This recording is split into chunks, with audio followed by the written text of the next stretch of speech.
মহারানী তুলসীবতী বালিকা বিদ্যালয়ে একাধিক অভিযোগ এবং সেই অভিযোগ করছেন খোদ অভিভাবকরাও। তারা দাবি করছেন বিদ্যালয়ে না তো পড়াশোনা করানো হয়, না বিদ্যালয়ে সঠিক মতো ক্লাস হচ্ছে, না বিদ্যালয়ের একটা পঠন পাঠনের পরিবেশ রয়েছে। তারা বাচ্চাদেরকে যে স্কুলে পাঠাচ্ছে সেখানে পড়াশোনার কোনো লেশ মাত্র নেই। একাধিক অভিযোগ করেছেন অভিভাবকরা। তারই মধ্যে বিদ্যালয়ে সপ্তাহে কদিন ক্লাস করানো হয় তা নিয়েও তারা সন্দেহ প্রকাশ করছেন। আর এই সবকিছুর মূলে রয়েছে শিক্ষক শিক্ষিকার অভাব। ইতিমধ্যে আমরা দেখেছি যে একাধিক অভিভাবকরা চিঠি প্রেরণ করেছেন বিদ্যালয় পরিদর্শককে। তারা জানিয়েছেন গোটা বিষয়টা, কিন্তু এত বিষয় জানানোর পর, এত অভিযোগ করার পরেও এখনো পর্যন্ত কোনো অ্যাকশন নেওয়া হয়নি। কে অভিযোগ করছে অভিভাবকরা, শুনুন। আমরা মহারানী তুলসীবতী বালিকা বিদ্যালয়ের যে অরাজকতা সেটা গ্রাউন্ড জিরো থেকে সরাসরি আমরা তুলে ধরার চেষ্টা করেছিলাম। এখন এখানে প্রচুর পরিমাণে অভিভাবিকারা যারা রয়েছেন তারা কিন্তু অনেকটাই বিক্ষুব্ধ এই পুরো ব্যাপারটা দেখার পর, এই পুরো ব্যাপারটা জানার পর, যে মেয়াদ উত্তীর্ণ ওষুধ বাচ্চাদেরকে কিভাবে দেওয়া হলো। এখানে অনেক অভিযোগকারিনীরা রয়েছেন, অভিভাবক তারা রয়েছেন। এই যে আপনারা খবর পেলেন যে এক্সপায়ার হয়ে যাওয়া ওষুধ বাচ্চাদেরকে দেওয়া হচ্ছে, আপনার বাচ্চা খেয়েছে ওষুধ? না ম্যাডাম, আমি আমার মেয়েকে বলেছি যে কোনো স্কুলে ওষুধ দিলে খেতে হবে না, তুমি নিয়ে আসো। কারণ আমার জানা মতে যে আমি অনেক স্কুলে অনেক আগেও দেখেছি যে রামনগর স্কুলে অনেক স্কুলে দিয়েছিল যে ট্যাবলেট গুলো খাওয়ার পরে প্যারালাইজ হয়ে যাচ্ছে বাচ্চারা। তারপরে দেখলাম যে না, অনেক বাচ্চারা অসুস্থ হয়ে পেট ব্যথায় জীবিত আছে। ওদের আমি বলছি যে ওষুধটা খাবা না, তুমি একদম ঘরে নিয়ে আসো। কারণ খাওয়ার পরে কি হয় না হয় এটার মধ্যে ডেট লেখা নাই। অ্যাকচুয়ালি ট্যাবলেটটা দিচ্ছে শুধু ট্যাবলেটের জায়গাটা কেটে তারপরে তারা দিচ্ছে, তো আমরা তো ডেটটা দেখতে পাচ্ছি না। তো বাচ্চাটা খেলে কি হবে না হবে আমরা জানতে পারছি না।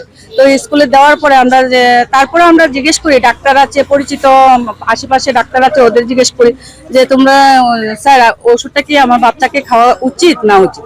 তো দেখো তারা তো দেবে ভালোর জন্য, এখন তোমরা খাওয়াবে না খাওয়াবে তোমাদের ইচ্ছে। আমরা কিসের জন্য দিয়েছে ওষুধটা? কৃমির জন্য দিচ্ছে বা যে ভ্যারাইটিস কারণে দিচ্ছে, কিন্তু তোমরা খাওয়াবে না খাওয়াবে এটা তোমাদের ব্যাপার। এই যে এক্সপায়ার ওষুধ দিল বিদ্যালয় থেকে, তাদের কাজকর্ম নিয়ে কি বলবেন, বিদ্যালয়ের অবস্থা নিয়ে কি বলবেন? এটা তো ম্যাডাম আমি ওষুধটা খাওয়াইনি আমার মেয়েকে, আমি এটা বুঝতে পারছি না। আমি ওষুধটা ফেলে দিয়েছি, আমার মেয়ে বাড়িতে নিয়ে গেছে, আমি ফেলে দিয়েছি, আমি খাওয়াইনি। এই যে আপনি একজন অভিভাবক, এই যে বিদ্যালয়ের এই অবস্থা, এত এত অভিযোগ বিদ্যালয়ের বিরুদ্ধে, এক্সপায়ার ডেট মানে এক্সপায়ার হয়ে যাওয়া ওষুধ বাচ্চাদেরকে খাওয়াচ্ছে, কি বলবেন এই বিষয় নিয়ে? দেখুন, বিষয়টা মোটেও ঠিক নাই। যদি এক্সপায়ার ডেট খাওয়া, ওষুধ খাওয়ানো ভালো, আমরা যে বলি নাই গার্জেন হিসেবে যে খাওয়ান, কিন্তু দেখার বিষয় আছে, তাদের শিক্ষক হিসেবে দেখার বিষয় আছে যেটা এক্সপায়ার ডেট আছে কি না, এটা দায়িত্ব তাদের। কারণ আমরা তো গেটের মধ্যে প্রবেশ করতে পারি না, গেটের বাইরে থাকতে হয় আমাদের, তাই এটা সম্পূর্ণ দায়িত্ব তাদের। যদি সেটা করে থাকে, এবং যেটা শুনছি গার্জেন থেকে যে এটা এক্সপায়ার ডেট খাওয়ানো হচ্ছে, কিন্তু খুবই খারাপ। তারা তো বলছে যে খাওয়ার পরে যে ট্যাবলেটটা দিচ্ছে যে খেয়ে না, কিন্তু কিছু বাচ্চারা তো খেয়েও নিয়েছে। বিষয়টা দেখে না বাচ্চাদের, ম্যাম বলেছে আত্মবিশ্বাস নিয়ে খেয়ে দিয়েছে। আসলে যেটা এখন আপনাদের মুখ থেকে শুনছি যেটা এক্সপায়ার ডেট আসলে প্রমাণও হয়েছে, এটা খুবই দুর্ভাগ্যজনক আমাদের জন্য। বিদ্যালয়ের পড়াশোনা, বিদ্যালয়ের পরিবেশ নিয়ে কি বলবেন? একদম ঠিক না ম্যাডাম, পড়াশোনা তো একদমই মাস্টার নাই, ক্লাস হচ্ছে না, এরকম কোনো কিছু হচ্ছে না। মেয়েরা তো স্কুলে যায় যে মা পড়া দিয়েছে, কি পড়া দিয়েছে, ম্যাডাম তো ক্লাসে নিয়ে নেয়, বেশিরভাগ ক্লাস হয় না। টাইম টেবিলটা একেবারেই ঠিক নেই স্কুলের। আজকে একটা বিশেষ ছুটি দিচ্ছে, কালকা 2টা20-এ দেখছি, আজকে 3টা40-এ, মানে আর অন্য একদিন দেখছি 4টা55-তে। টাইম টেবিল একেবারে স্কুলে ঠিক নেই। সবচেয়ে বড় বিষয়টা ডিসিপ্লিন একেবারেই নেই স্কুলের, এটাই না। আপনারা দেখলেন সরাসরি আমাদের গ্রাউন্ড জিরো থেকে মহারানী তুলসীবতী বালিকা বিদ্যালয়ের কি পরিণাম, কি দশা, কি অবস্থা রয়েছে সেখানে।